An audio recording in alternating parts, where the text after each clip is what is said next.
美国和法国签署了一项新的防务协议。美国国防部长劳埃德·奥斯汀和法国国防部长菲罗罗斯·帕利在五角大楼会面，两国部长签署了加强美法特种作战领域合作的路线图。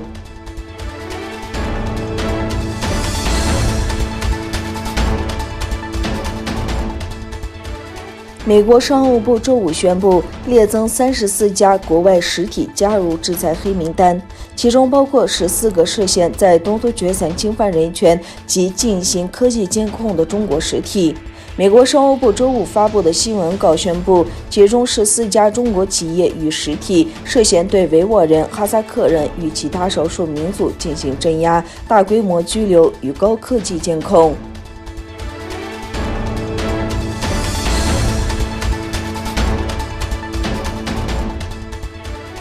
伊拉克什叶派民兵组织全民动员部队下属的正义联盟运动表示，已经用尽所有外交渠道，为了将美国士兵撤出该国。什叶派武装团体别无选择，只能与美国作战。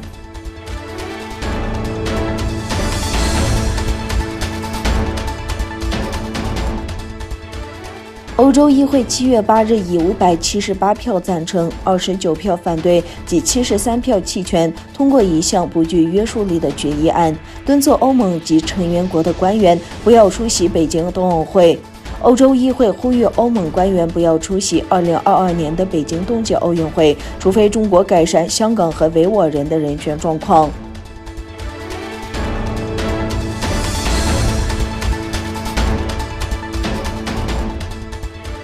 沙特当局宣布，古尔邦节的第一天将于7月20日星期二开始。古尔邦节是伊斯兰教的重要节日，时间是伊斯兰教历的12月10日，即朝觐期的最后一天。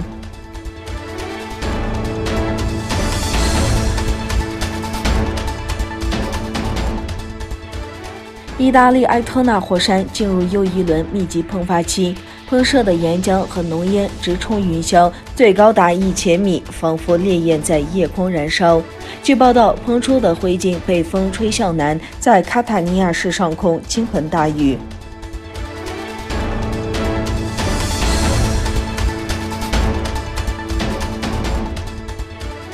乌兹别克斯坦维吾尔文化中心主席哈里玛·巴拉托娃女士因感染武汉病毒去世。世界维吾尔代表大会前主席热比亚·卡迪尔女士就爱国、开明、热爱艺术的哈里玛·巴拉托娃女士逝世发表声明，向乌兹别克斯坦和所有海外的维吾尔人表示慰问。